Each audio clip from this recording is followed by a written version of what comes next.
Morning বন্ধুরা, আশা করি তোমরা ভালো আছো। আমিও খুব ভালো আছি। সিম্পল লাইফস্টাইল একটি নতুন ব্লগে তোমাদের সবাইকে স্বাগত জানিয়ে আজকের ব্লগটা আমি স্টার্ট করছি। আজকের বারটা হচ্ছে মঙ্গলবার আর এখন সকাল 9:15 মতো বাজে। তো আমরা সবাই রেডি হয়ে গেছি আর বাবা একটু পরে যাবে।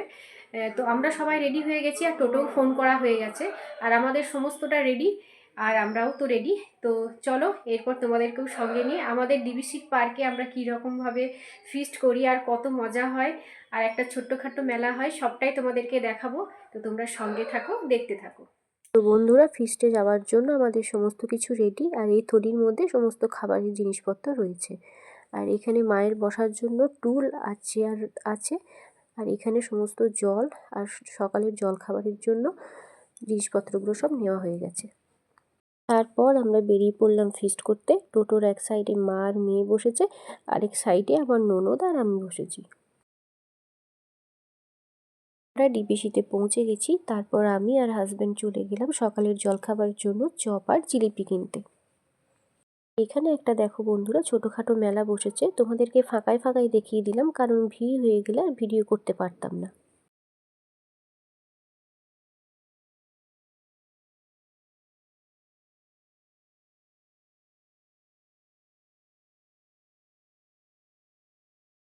প্রথমেই আমরা গরম গরম চপ কিনে নিলাম।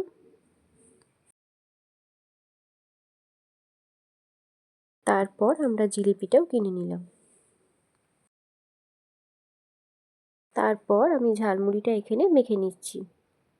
আমাদের ঝালমুড়ির মধ্যে ছিল আম তেল, পেঁয়াজ, মটরশুঁটি, চানাচুর আর সঙ্গে চপ আর জিলিপি।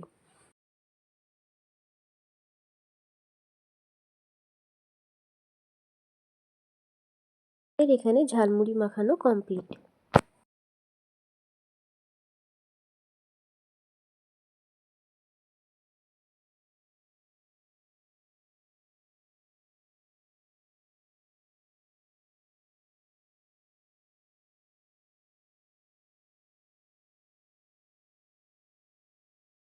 সকালের জলখাবার খাওয়ার পর আমরা এখন চলে এসেছি পাপড়ি চাট খেতে। এখন ঘড়িতে 12:30টার মতো বাজে আর আমি এখন মটনটা বসিয়ে দিলাম। মটন করতে করতে এদিকে আমরা দিল্লি কা লাড্ডুটাও খেয়ে নিলাম। আজকে ডিবিসির পাড়ে অনেকই লোক ছিল, কিন্তু আমরা একটু ফাঁকা সাইড দেখে বসেছিলাম।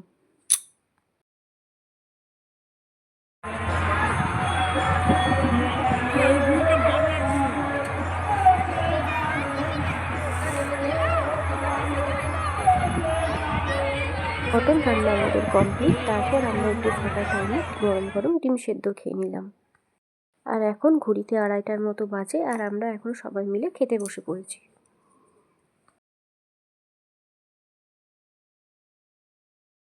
দুপুরের খাবারটা আমরা সবাই মিলে একসাথেই খেয়েছিলাম, কিন্তু আমি যেহেতু ভিডিও করছিলাম তাই তোমরা আমাকে ভিডিওর মধ্যে দেখতে পাওনি। বন্ধুরা, এখন ঘড়িতে প্রায় 4:30টার মতো বাজে। আমাদের ফিস্ট করা কমপ্লিট আর এখন আমরা বাড়ি চলে যাচ্ছি।